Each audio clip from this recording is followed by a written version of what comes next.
위대한 질문은 위대한 결과를 낳는다라는 말이 있습니다. 그만큼 질문이 중요한 시대를 우리가 살아가고 있는데, 질문이 위대하다고 그래서 반드시 위대한 결과로 연결되는 것은 아닙니다. 그 질문에 대한 해답을 찾기 위해서 진지하게 고민하고 스스로를 성찰하고, 그리고 얻은 해답을 가지고 삶에 적용해서 실천하려고 하는 노력이 반드시 뒤따라야만 위대한 질문에 걸맞는 위대한 결과를 우리가 누릴 수 있습니다. 성경을 보면 특별히 창세기에 하나님께서 인간인 우리에게 던지신 가장 중요한 질문 3가지가 기록되어 있습니다. 첫 번째 질문은 창세기 3장 9절인데요. 함께 읽어보실까요?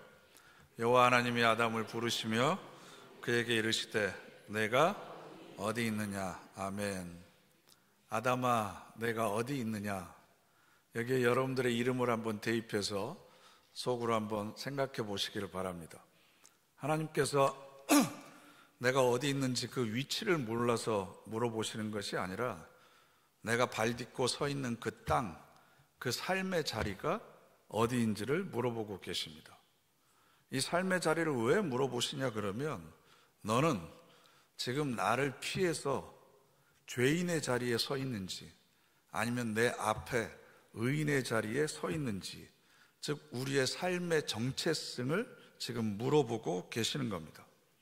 내가 어느 곳에 발을 딛고 살아가느냐, 내 삶의 자리가 어디냐, 이건 바로 내가 어떤 존재이냐를 드러내주는 가장 직접적인 내용이기 때문에 그렇습니다.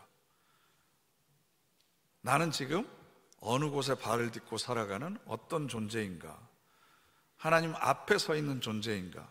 아니면 하나님을 피해서 도망쳐서 내 욕망을 따라, 아니면 내 생각과 내 의도를 따라 내 삶의 자리에 서 있는가? 이건 우리가 살아가면서 평생 동안 스스로에게 질문해야 될 내용입니다. 두 번째 질문은 창세기 4장 9절인데요. 함께 읽어보실까요? 여호와께서 가인에게 이르시되 내 아우 아벨이 어디 있느냐. 아멘. 이 질문은 인간은 어떤 존재인가에 대한 근원적인 물음을 가지고 있습니다. 즉, 인간은 어떤 삶을 살아야 되는가? 지금까지 히브리인들은 인간을 보통 아담이라고 불렀습니다. 아담은 보통 명사였는데 하나님께서 아담을 만드심으로 인해서 고유명사가 됐죠. 아담아라고 하는 단어에서 온 건데요, 붉은 흙이라고 하는 뜻을 가지고 있습니다. 즉 우리식으로 이야기하면 황토가 바로 아담이고 붉은 흙이 바로 인간을 만들었다라는 거죠. 로마에서는 인간을 호모라고 불렀는데, 이 호모는 후무스라고 하는 흙이라고 하는 단어에서 파생된 단어입니다. 그래서 지금까지 서양의 철학은 인간이라고 하는 단어에서 사람이 누구냐, 인이 누구냐에 초점을 뒀었습니다. 그런데 동양적인 사유 방식은 인보다는 간입니다. 사이간자. 즉 내가 다른 사람과 어떤 관계를 맺고 있느냐에 따라서 나의 실존이 결정되고 내 존재의 가치가 결정되고 내 삶의 방식이 결정되는 겁니다. 즉 하나님께서 가인에게 아벨이 어디 있느냐라고 물어보신 이유는 가인이 아벨을 살해한 것을 몰라서 물어보시는 것이 아닙니다. 내가 너에게 돌보라고 허락한 존재, 너에게 사랑하고 보호하고 아끼라고 허락한 존재, 그 대상이 지금 어디에 있느냐, 너는 그 대상과 지금 어떤 관계를 맺고 있느냐, 그리고 너는 그 사람과 어떤 삶을 살아가고 있느냐라는 겁니다. 이걸 우리에게 대입을 해보면 하나님께서 우리에게 사랑하라고 허락하신 가족과 이웃과 친지들과 교우들과 너는 지금 어떤 관계를 맺고 있느냐, 그들이 지금 어디에 있는 줄 알고 있느냐, 그들이 슬픔 가운데 고난 가운데 탄식과 절망과 울음의 자리에 있는지 너는 알고 있느냐, 폭력의 희생물이 되어서 억울한 눈물을 흘리고 있는데 그 아벨이, 그 아우가, 형제가 어디 있는지 너는 알고 있느냐라는 겁니다. 가인의 대답이 뭐였습니까? 내가 알지 못합니다. 내가 그를 지키는 자입니까? 하나님이 그렇게 물어보세요, 우리에게. 재난과 사고로 인해서 고통을 당하고 있는 너의 이웃들이 지금 어디 있느냐? 교우들 가운데 사랑하는 가족을 먼저 하나님 나라로 보내고 슬픔 가운데 있는 이웃들, 그들이 지금 어디 있는 줄 아느냐? 그들과 너는 어떤 관계를 맺고 있느냐? 제가 모릅니다. 제가 그 사람들 지키는 사람입니까? 내 살기도 바쁜데? 나는 과연 어떤 관계를 맺고 어떤 사람들과 함께 살아가고 있는가? 이걸 지금 하나님께서는 우리에게 물어보고 있는 겁니다. 그리고 세 번째 질문이 뭐냐 그러면 창세기 16장 8절인데요. 함께 읽어보실까요? 이르되 사레의 여종 하가라, 내가 어디서 왔으며 어디로 가느냐? 아멘. 하갈이라고 하는 여종이 아브라함의 아내였던 사라의 질투와 핍박을 받습니다. 그래서 쫓겨나서 광야에서 어디로 가야 될지 몰라서 혼자 울고 있습니다. 그때 여호와의 사자가 나타나서 하는 질문이 네가 어디서 왔으며 어디로 가느냐? 어디서 왔는지 몰라서 물어보는 걸까요? 그건 아니고 이게 바로 우리 인생의 근원적인 질문입니다. 그래서 오늘 설교의 제목이 내가 어디서 왔으며 어디로 가느냐라는 질문입니다. 이 질문은 기독교적인 질문이라고 여러분 생각 안 하셨을 겁니다. 왜냐하면 불교에서 선생들이 화두나 대화를 통해서 이런 내용들의 이야기를 많이 하기 때문에 그렇습니다. 그럼 어디에서 와서 어디로 가는지 불교에서는 그 명확한 대답을 제공하지 못합니다. 아니, 명쾌한 대답을 찾으려고 하는 것 자체가 어리석은 일이라고 가르칩니다. 왜냐하면 오는 것도 없고 가는 것도 없고 머무는 것도 없다라고 가르치기 때문입니다. 나라는 존재가 있는 것도 아니고 없는 것도 아니다. 나뿐만 아니라 모든 우주 삼라만상이 있는 것도 아니고 없는 것도 아니다. 그래서 인생은 어디서 오는 것도 아니고 어디로 가는 것도 아니다. 여러분 좀 뭔가 심오한 것 같으세요? 아니면 뜬구름 잡는 얘기 같으세요? 이 질문에 대해서 기독교는 그 대답이 명확합니다. 우리는 신으로부터 와서 신에게 돌아갑니다. 그 신은 바로 하나님이십니다. 하나님은 생명의 근원이십니다. 하나님이 우리에게 이 땅에 생명을 허락하셔서 우리가 하나님으로부터 이 땅에 왔고 나중에는 하나님에게 다시 돌아갈 겁니다. 그리고 이 땅을 살아가면서 예수님께서 말씀하셨던 것처럼 아버지가 내 안에 내가 아버지 안에 있는 것처럼 그런 삶을 살다가 우리는 마침내 아버지에게로 돌아갑니다. 불교의 대답에 비해서 굉장히 명쾌하고 간단합니다. 그런데 어떻게 생각해 보면 또 단순하게 들릴지도 모르겠습니다.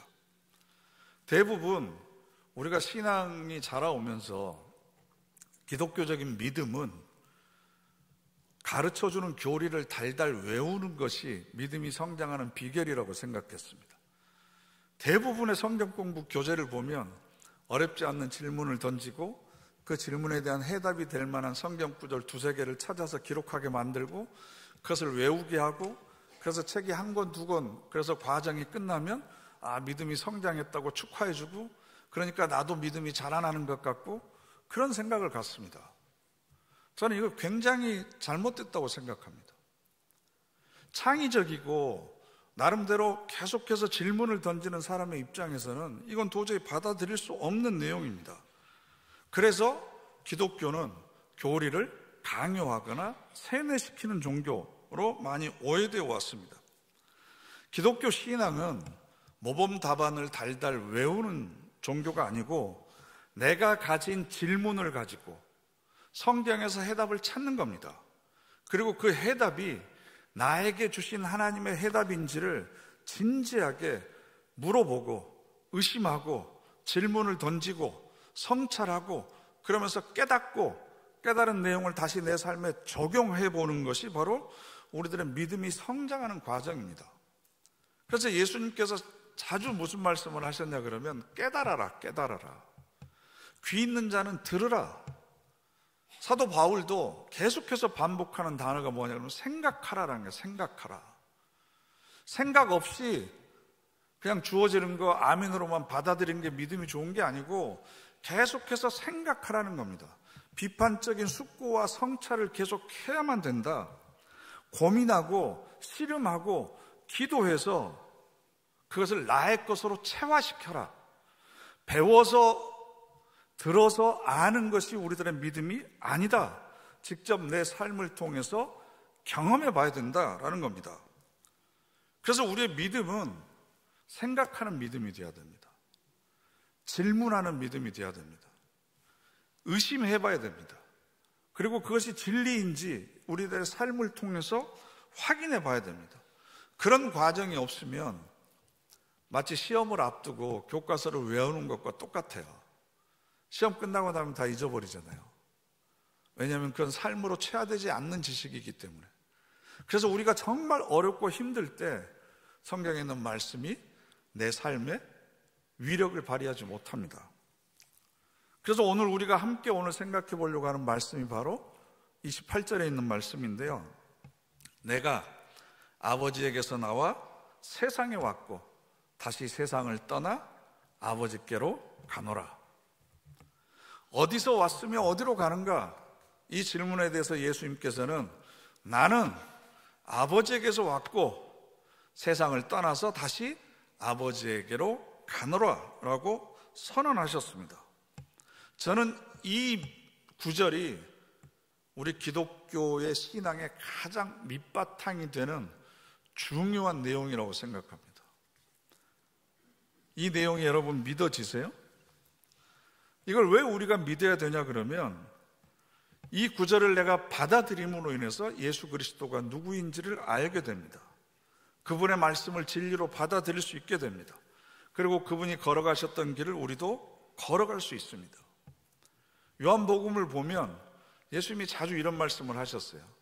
내가 지금 하는 말은 내 자의로 하는 것이 아니라 아버지께서 내 안에 계셔서 내가 해야 될 말을 가르쳐주고 계신다. 그래서 내가 너희들에게 하는 말은 내 말이 아니라 하나님 아버지의 말씀이다. 너희들이 나를 보고 있는데 나를 보는 것이 아니라 아버지를 보고 있는 것이다. 인간으로서 할 수 있는 말은 아니죠. 그래서 C.S. 루이스라고 하는 영성가가 이런 얘기를 했습니다. 이런 말을 하는 사람들은 과대망상증 환자이거나 아니면 사기꾼이거나 아니면 진짜로 그런 사람만이 이런 얘기를 할 수 있다. 그럼 예수님이 과대망상증 환자였나요? 그럼 사기꾼이었습니까? 진실로 그런 분이라고 하는 것을 우리가 알 수 있습니다. 그러면 그분이 아버지께로 다시 가셔서 어떤 삶을 사는지 우리는 잘 모릅니다. 왜냐하면 애벌레가 나비의 삶, 나비의 세상을 이해할 수 없는 것과 마찬가지입니다. 그러나 우리가 이 말씀을 통해서 확인해야 될 것은 하나님은 살아계시고 하나님의 구원의 계획 안에서 예수 그리스도를 이 땅에 보내셨다. 나사렛 출신의 예수라고 하는 인간은 그저 그냥 하늘에서 뚝 떨어진 우연적으로 이 세상을 살아갔던 사람이 아니라 하나님의 계획에 의해서 태어났고 하나님의 인도하심에 따라서 그대의 삶을 살았고 하나님의 섭리에 따라서 마지막에 십자가에 달려 죽으셨고 하나님의 능력으로 인해서 죽음과 사망의 권세를 이기시고 영원한 하나님 나라로 다시 돌아가신 분이시다. 그리고 그분은 이 땅을 살면서 아버지가 내 안에 내가 아버지 안에 있는 삶을 온몸으로 살아내셨던 사람이다. 이것을 우리가 믿게 되는 거죠. 이 믿음이 있으면 자연스럽게 두 번째 질문이 나오는데 그럼 나는 어떻게 되지? 나는 어떤가? 라는 질문을 그 다음에 던져야 되는 겁니다. 인간 예수 그리스도가 다시 아버지의 품으로 돌아갔다고 한다면 나도 마찬가지로 예수 그리스도와 운명 공동체라고 하는 사실을 받아들이게 되는 거죠. 하나님께서 예수 그리스도 한 사람에게만 그런 운명을 허락하셨겠습니까? 예수님이 스스로에 대해서 말하신 것이 사실이라고 한다면 그 말씀은 하나님을 아버지로 고백하는 우리 모두에게도 사실이어야만 합니다. 예수님이 하나님에게로부터 아버지에게로부터 이 땅에 온 것이 사실이라고 한다면 저와 여러분도 아버지에게로부터 생명을 받아서 이 땅에 왔습니다. 하나님이 인간 예수를 선택하셔서 당신의 일을 하셨다면 하나님께서는 지금도 나를 선택하셔서 생명을 살리는 일을 지금도 하고 계십니다. 그분이 이 땅에 살아 계시는 동안에 그분 안에 아버지가 계셨고 아버지 안에 그분이 계셨다고 한다면 지금 우리 안에도 부활하신 예수 그리스도가 내 안에 계시고 내가 그분 안에 있는 삶을 우리가 살아야 됩니다. 예수 그리스도가 다시 아버지께로 돌아가셨다고 하는 사실이 사실이라고 한다면 우리도 마찬가지로 다시 아버지에게로 돌아갈 겁니다. 우리는 이 땅에 그냥 우연히 존재하는 생명이 아닙니다. 한 남자와 한 여자의 하룻밤 불장난으로 해서 내가 지금 이 세상에 태어난 것이 아닙니다. 어렸을 때 동네 형들이 막 놀렸잖아요. 야, 사실은 너 다리 밑에서 주워왔어. 엄마 아빠가 숨기고 있는 거야. 아니야, 너 고아원에서 데려왔어. 그렇다라고 하더라도 어떻게 내가 이 세상에 왔더라고 하더라도 나는 아버지에게로부터 이 땅에 온 겁니다. 그리고 언젠가는 아버지에게로 돌아갈 겁니다. 이걸 내가 믿는다면 이 세상에 있는 동안 우리가 어떤 삶을 살아야 되겠습니까? 아버지가 내 안에, 내가 아버지 안에 있는 삶을 살아야죠. 예수님께서 그러셨던 것처럼. 왜냐하면 세상은, 죄는 끊임없이 하나님과 우리를 분리시켜 놓으려고 그럽니다. 따로 떼어 놓으려고 그럽니다. 그러나 우리가 하나님 안에서 지금부터 영원한 생명을 조금이라도 맛보기 위해서는 아버지가 내 안에, 내가 아버지 안에 있는 삶을 살아야 되는 거죠. 그리고 이것이 정말로 믿어진다면, 지식이 아니라 정말로 이것이 믿어진다면 죽음에 대한 우리들의 생각도 달라지죠. 죽음은 끝이 아닙니다. 죽음은 단절이 아닙니다. 죽음은 벽이 아닙니다. 죽음은 아버지에게로 돌아가는 문입니다. 우리들의 삶의 차원이 달라지는 겁니다. 육체적인 관계를 맺었던 사람들과 이제는 영적인 차원에서 관계를 맺는 겁니다. 내가 이 세상에 숨을 쉬고 살았다면 이제는 남아있는 사람들의 기억 속에 살아있게 되는 겁니다. 이 땅에서 하나님과 하나가 되어서 살아가는 사람은 죽음 이후에 내가 아버지에게로 받아들여질 것이라고 하는 것을 믿습니다. 이 세상이 전부가 아니고 우리 눈에 보이는 것이 전부가 아니고 따라서 죽음이 마지막이 아니다라고 하는 것을 우리는 믿게 됩니다. 이것을 정말로 우리가 믿는다면 내가 이 세상에서 살아가는 삶이 새로운 의미를 가지게 되고 새로운 차원을 갖게 됩니다. 내 자신뿐만 아니라 모든 사람에 대해서 전과 다른 시각과 태도를 가지고 보게 됩니다. 나 혼자만 아버지에게로 와서 아버지 안에 살다가 아버지에게로 돌아가는 존재가 아닙니다. 내 곁에 있는, 함께 이 믿음을 소유하고 있는 우리 모두가 다 아버지에게로부터 왔고 아버지에게로 돌아갈 존재입니다. 그러면 인간에 대한 경외심과 존경심이 생기게 되죠. 인간뿐만 아니라 하나님으로부터 생명을 받은 모든 피조물들은 하나님으로부터 생명이 흘러나왔고 나중에 그 생명의 연한이 닿으면 다시 하나님에게로 돌아갈 겁니다. 그러면 생명이 있는 모든 피조물들을 하나님의 마음을 품고 우리가 다스리고 돌보아야 될 책임이 바로 여기에 있는 거죠. 그래서 이 땅의 삶이 전부가 아닌 것을 알고 있기 때문에 내 삶에는 의미가 있구나. 내 삶에는 가치가 있구나. 왜냐하면 의도나 계획과 목적이 없이 이 세상에 존재하는 것이 있습니까? 이것도 계획이 있기 때문에, 목적이 있기 때문에 존재하는 거고요. 이것도 계획이 있기 때문에 존재하는 겁니다. 의도가 없으면, 목적이 다하면 이건 버려질 수밖에 없는 겁니다. 그러면 내 삶에도 하나님의 의도가 있구나. 하나님의 목적이 있구나. 이걸 우리 입장에서는 내가 소명을 받고 살아가고 있구나. 그리고 내가 아버지에게로 돌아가야 된다면 내 삶에 방향이 있는 거구나. 마음대로 기분 내키는 대로 사람들이 많이 하는 대로 그저 그렇게 왔다 갔다 하는 삶이 아니고 나는 목표가 있는 사람이다. 가야 될 목적지가 있는 것이고 그렇기 때문에 내 삶은 방향이 있는 것이다.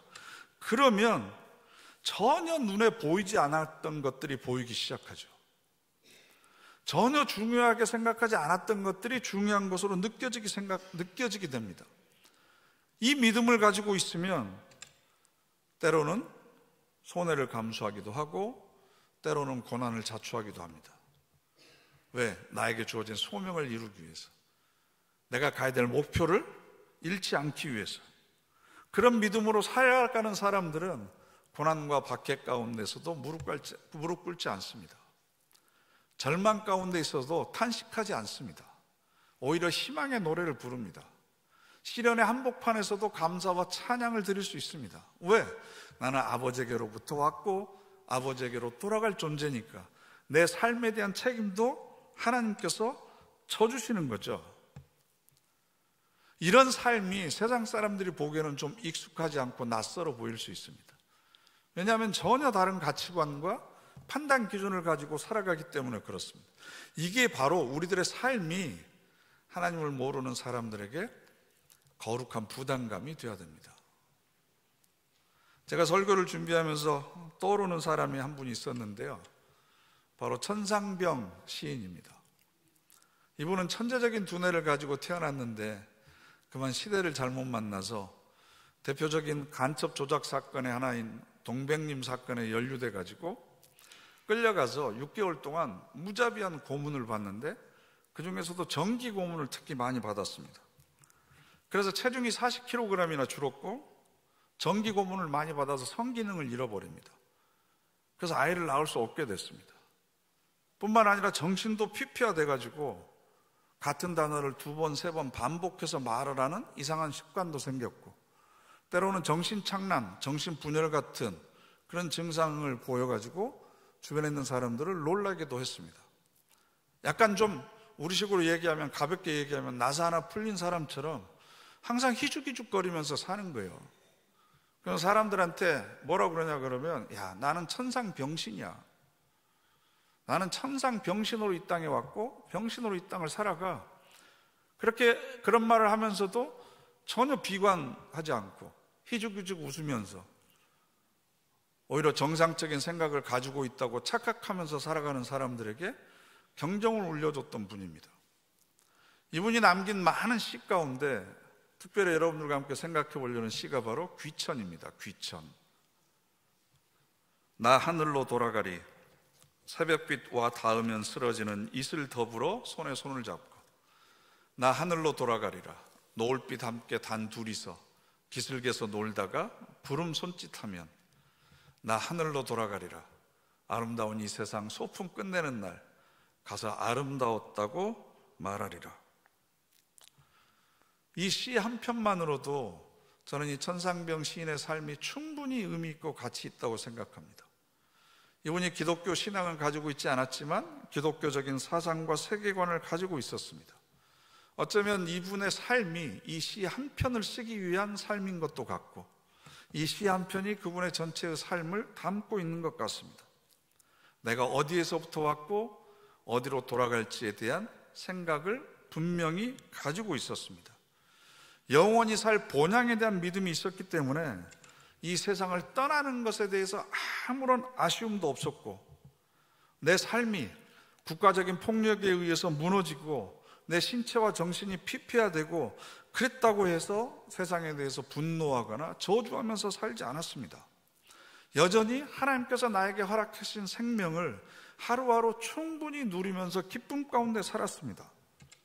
비록 개천에서 뒹구는 것 같은, 시궁창에 빠진 것 같은 그런 가난하고 고통스러운 삶이었지만 세상 소풍이 아름다웠더라라고 고백할 수 있는 건 돌아갈 곳이 어디인 줄을 아는 사람만이 이런 고백을 할 수 있습니다. 다시 한번 28절에 있는 말씀 함께 읽어보실까요? 내가 아버지에게서 나와, 자막 좀 올려주세요. 6장 28절 말씀, 요한복음 16장 28절 제가 읽어드리겠습니다. 내가 아버지에게서 나와 세상에 왔고 다시 세상을 떠나 아버지에게로 가노라. 여기서 나는 하나님이 아니고 예수님이 아니고 바로 나라고 생각하세요. 바로 나라고. 내가, 다시 해보죠. 내가 아버지에게서 나와 세상에 왔고 다시 세상을 떠나 아버지에게로 가노라. 아멘. 이 말씀이 믿어지세요? 다시 한번 물어볼까요? 이 말씀이 믿어지세요? 이 말씀이 진짜 진실로 믿어지면, 그리고 이런 인생관을 가지고 살아가면 여러분의 삶에 이 믿음이 영향력을 발휘하기 시작합니다. 이 예배당을 나가면서 똑같이 세상 사람들과 똑같은 기준으로 판단하고, 조금만 손해봐도 얼굴이 불그락푸르락 하고, 조금만 자존심 상해도 화를 내고, 이런 기준과 선택을 가지고 살아가는 사람은 이 말씀이 죄송하지만 알고는 있지만 믿어지지는 않은 겁니다. 이 말씀을 정말로 믿고 있다면 아버지가 내 안에, 내가 아버지 안에 있는 삶을 정말로 사모할 겁니다. 이 세상의 것으로 만족하는 것이 아니라 영원한 생명이 주는 기쁨을 이 땅에서도 누리기 위해서 최선을 다할 겁니다. 어떻게 하면 하나님께서 나에게 주신 이 소명을 이루어 드릴까? 내 삶이 아름다운 향기를 발할 수 있을까? 그리고 내가 허공을 치는 헛된 삶이 아니고, 광야를 방황하는 인생이 아니고, 나에게 주어진 약속의 땅, 아니면 하나님 나라를 향해서 내 방향이 흐트러지지 않고 있는지, 하나님께서 기뻐하시는 자리에 내가 서 있는지. 첫 번째 질문. 나는 나에게 허락해 주신 사람들과 어떤 관계를 맺고 있는지, 그것에 대한 해답이 보이기 시작하는 겁니다. 창세기에 나와 있는 이 세 가지 중요한 질문의 해답은 결국 이 세 번째 질문, 내가 어디서 왔으며 어디로 가느냐, 이 질문에 대한 해답을 찾지 않으면 첫 번째와 두 번째 질문에 대한 해답도 찾을 수가 없는 겁니다. 물론 처음부터 이것이 믿어지지 않습니다. 믿어지지 않는 게 정상입니다. 아무런 저항감 없이 이 말씀이 여러분 혹시 믿어진다면 기적입니다. 믿어지지 않더라도 내가 믿지 않으면 모두 다 거짓이다 라고 하는 그런 교만함만 버리고 이 말씀을 붙들고 여러분들이 씨름해야만 됩니다. 이 말씀이 정말로 사실인지, 예수 그리스도뿐만 아니라 나에게도 정말로 진리의 말씀인지, 이것이 그냥 듣고 끝나는 말씀이 아니라 내 삶에 체화된다는 것, 그래서 내 삶을 어떻게 변형시킬지, 내 삶에 어떤 영향력을 끼치게 될지, 그래서 그 말씀이 실제로 내 삶을 끌고 간다면, 그 믿음이 내 삶을 끌고 간다면 나에게 남아있는 삶의 모든 자원들을 어디에다 쏟아부어야 될지, 어디에 내 삶을 집중해야 될지를 여러분 스스로 찾게 되는 겁니다. 아직도 믿어지지 않더라도 답답해하지 마시고 성령께서 여러분들의 마음을 감동시켜 주시기를 간절히 기도하시기를 바랍니다.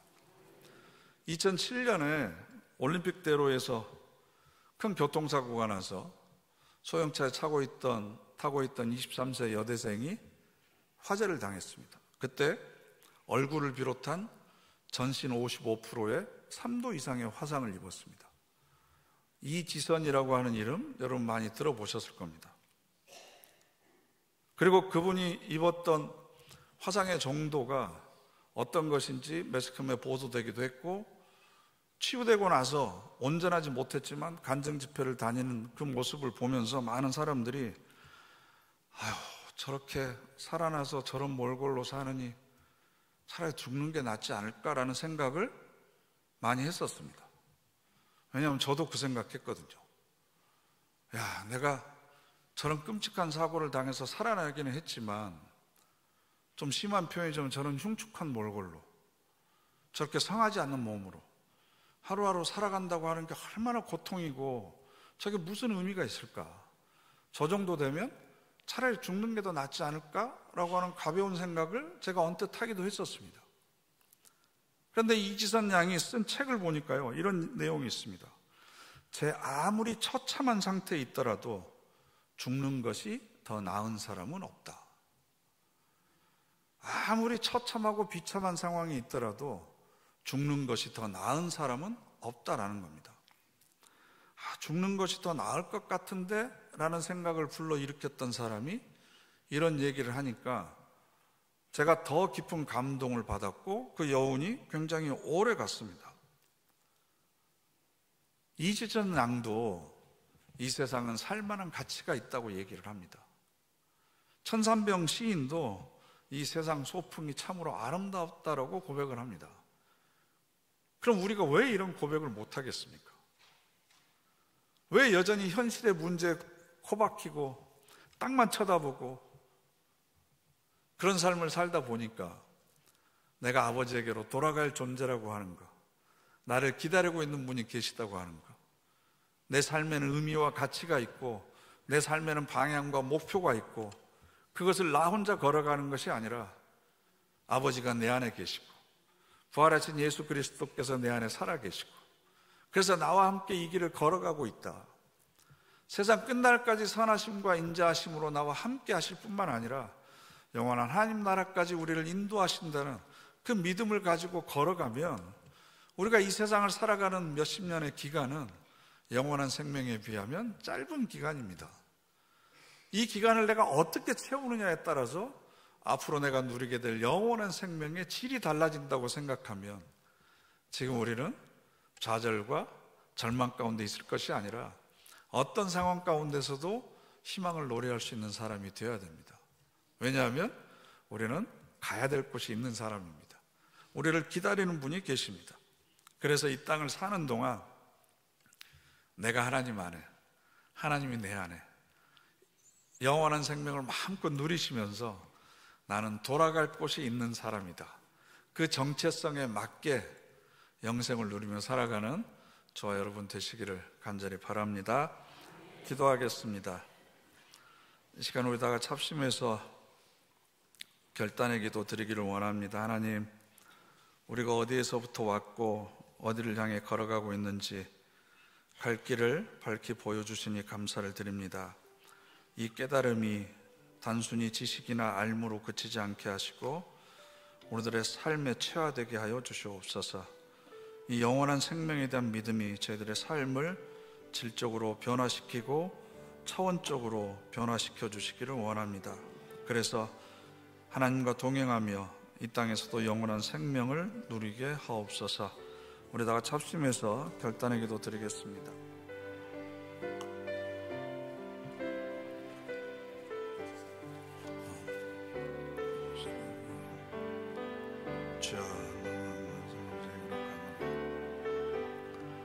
주시옵소서. 하나님께서 함께 하시자. 검체들 세워주시고 사랑으로 섬김으로 그리고 헌신과 봉사로 우리들의 삶을 살아갈 수 있도록 인도하여 주시옵소서. 오늘만 주사님께서 도와주시고 주여만 도와주시고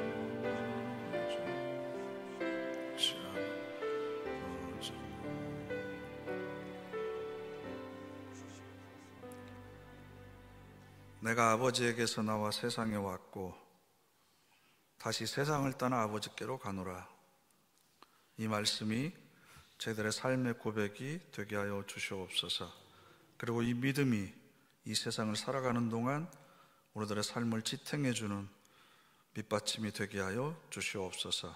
예수님의 이름으로 기도드립니다. 아멘.